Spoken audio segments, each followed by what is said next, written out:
Hey guys, it's Bart with Some Assembly Required. I picked this up at my buddy's comic book shop for $1, and I figured we'd sit through it and see how it goes.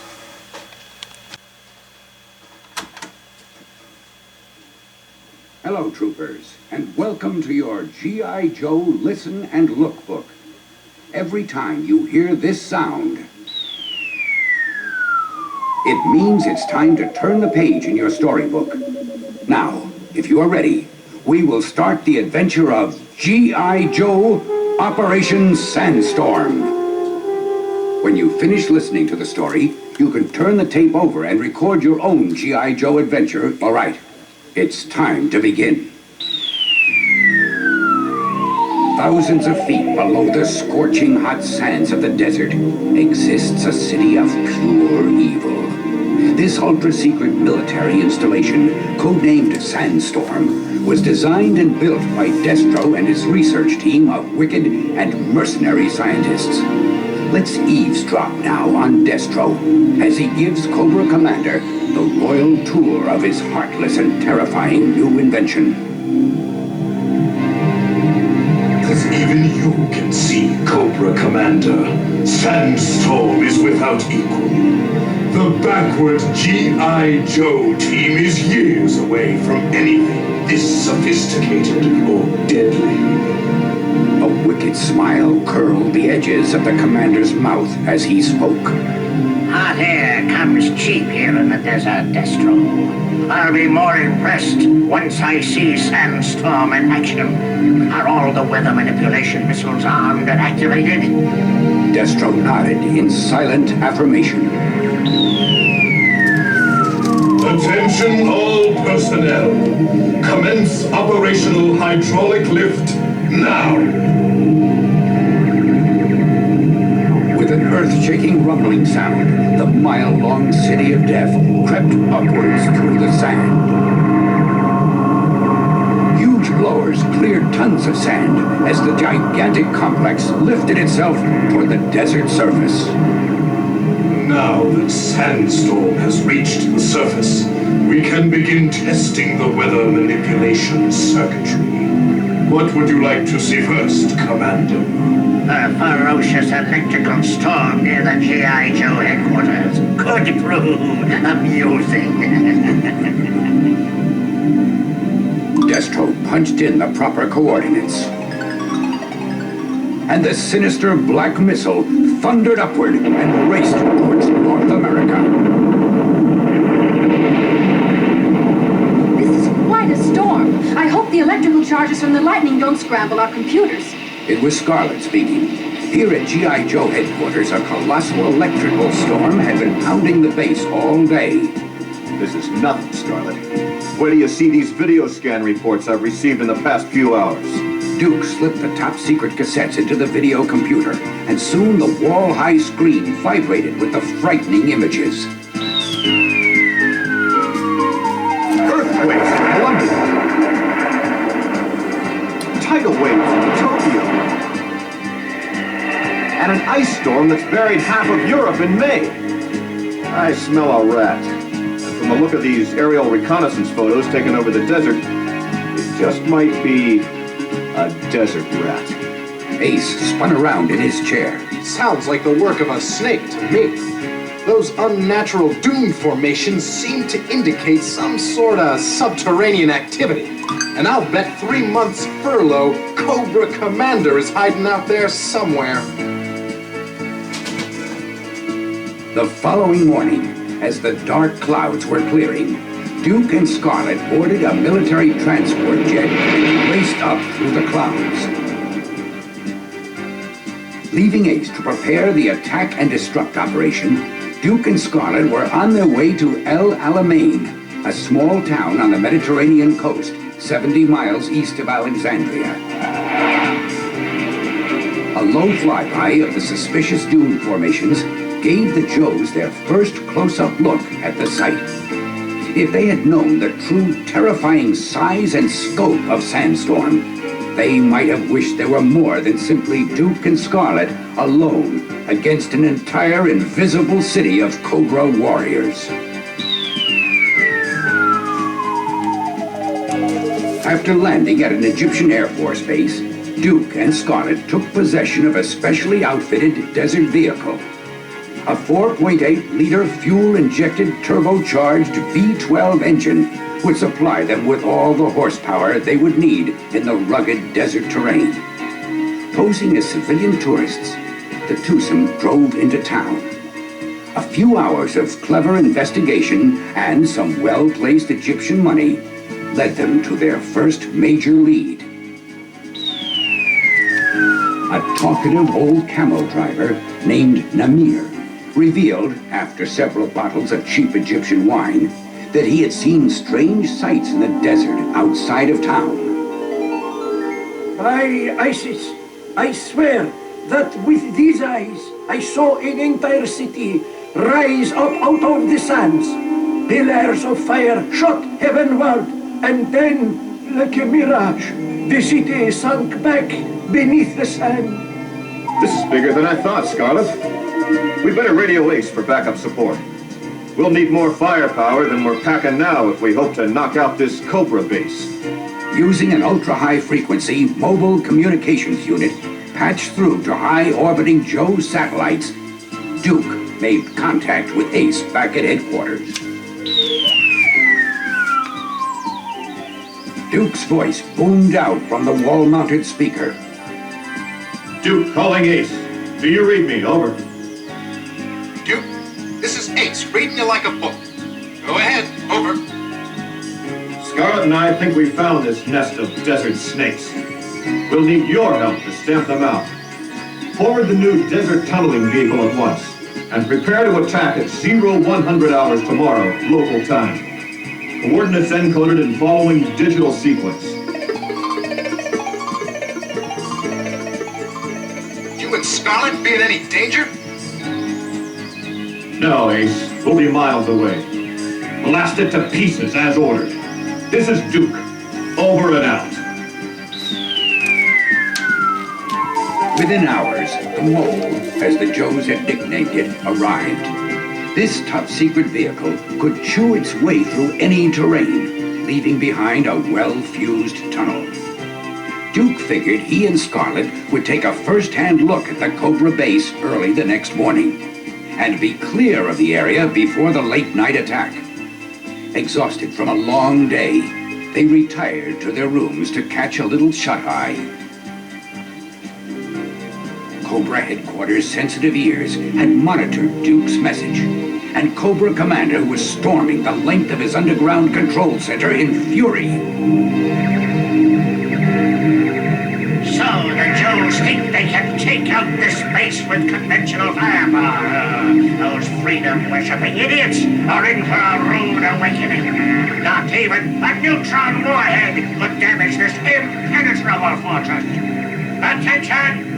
Ground Battalion Beta! Proceed as ordered and exterminate this Duke! But spare the one they call Scarlett and bring her to me.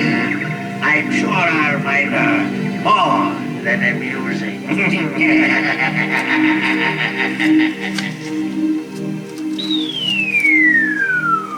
A soft breeze from the desert swayed the white curtains in Scarlett's window. A pale moon illuminated the scene in a faint blue light. Deep in sleep, Scarlett could not see the hooded Cobra troops as they slipped silently through the open window.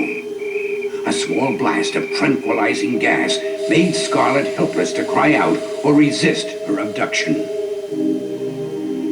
Once outside the window, she was hoisted to the roof of the hotel and whisked away on the silent wings of Cobra's high-tech helicopter. Within minutes, she was far beneath the sandy desert, still lost in the fog of unconsciousness. Cobra Commander eyed her with villainous glee. If all the Joes were as lovely as you, my dear, I would surrender tomorrow. The moment Scarlett failed to appear in the lobby at the appointed hour, Duke knew something had gone wrong. Scarlett was a professional, and if she had to crawl to get there, nothing would stop her. Instinctively, Duke knew what had happened. He blamed himself for the lapse in security, but there was no time for recriminations. He raced out of town in his high-speed vehicle. Minutes later, Duke climbed inside the titanium hull of the Mole. The high-pressure door hissed shut behind him. All those hours I thought were wasted digging up cornfields in Iowa had better pay off now. This thing's got more knobs than a 767. But here goes nothing. Duke's skilled hands seized the controls as the powerful Earth Eater began chewing its way down through the sand. Scarlett awakened with a start. Well, I trust you have slept soundly, my sweet. The throbbing in her head told the whole story. After the knockout drugs, you must have slipped me. I could have slept through World War III. But would you have come to me willingly? Sure, Commander. Just close enough to tell you what I think of you, you slimy... Save your breath, Patriot. Where I'm putting you, you'll need all the air you've got. Guards! Please escort Miss Scarlett to the underground burial chamber. The quarters are small, but you find it uncomfortable. For long.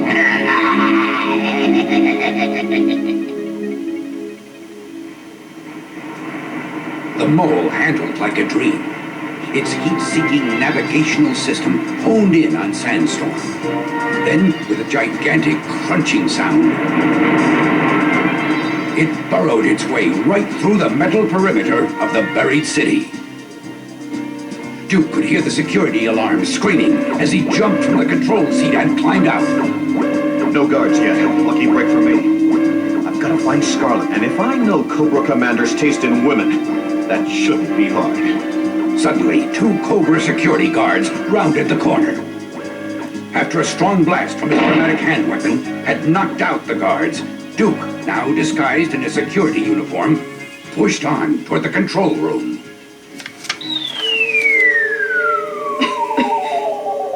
I never thought it would end like this.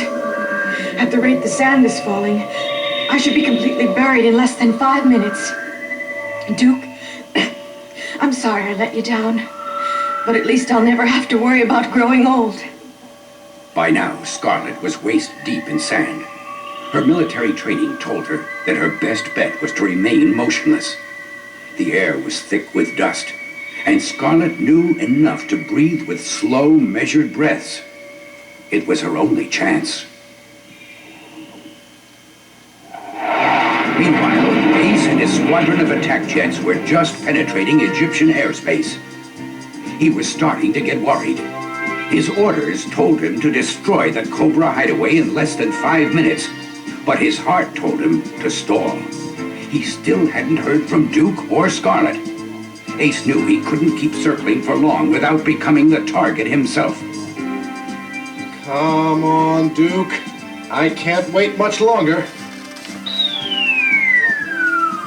With an incredible burst of strength, Duke crashed through the door to Cobra Commander's control room and leveled his gun directly at the hooded man. Where is she, Snake?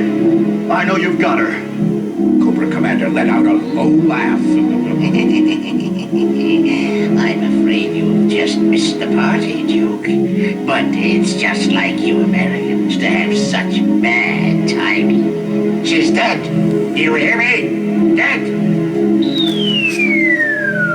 Scarlett strained to keep her head above the sand. Her eyes burned, and the dust clogged her throat. Suddenly, she heard the crash of Duke's forceful entry into Cobra's control room and decided to use that breath she had been saving. Even the bravest soldier knows when it's time to scream for help. Help! Duke, if you can hear me, come quickly. Help! Help! A strong hand reached down and grabbed Scarlett's outstretched arm. Duke pulled Scarlett up through the hot sand and dragged her out into the corridor. Ace knew he could stall no longer. This is leader to squadron. Prepare to commence attack on target. Stand by to fire. Goodbye, Duke. I'm sorry, good buddy.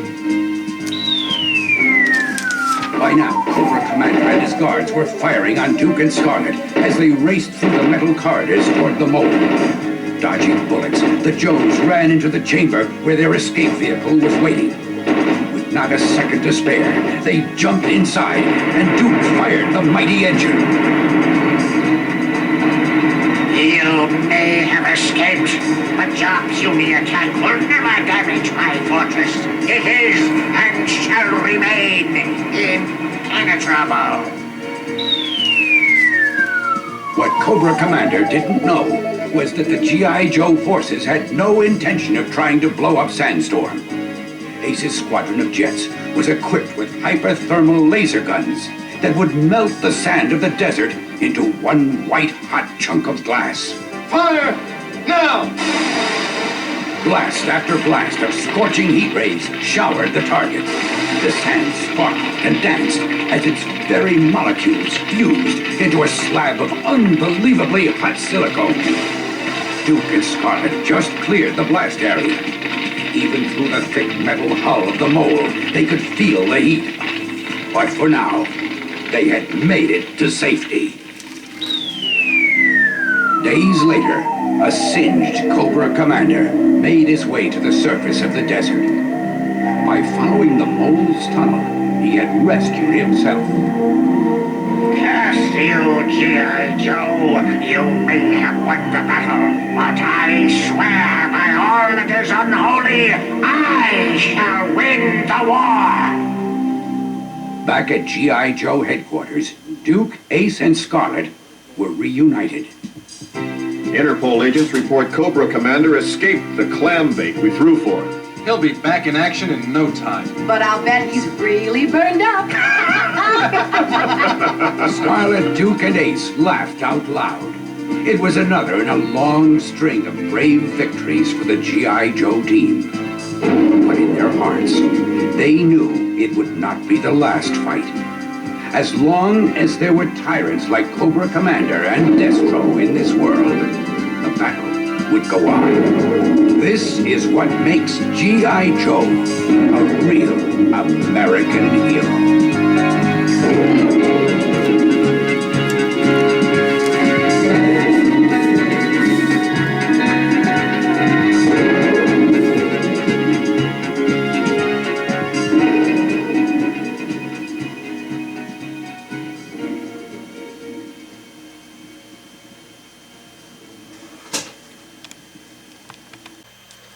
Well, that was it, guys. Hope you liked it, and thanks for tuning in.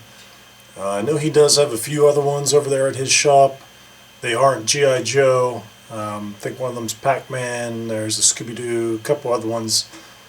Maybe I'll pick those up and do those, and we'll see how they go. Thanks for tuning in.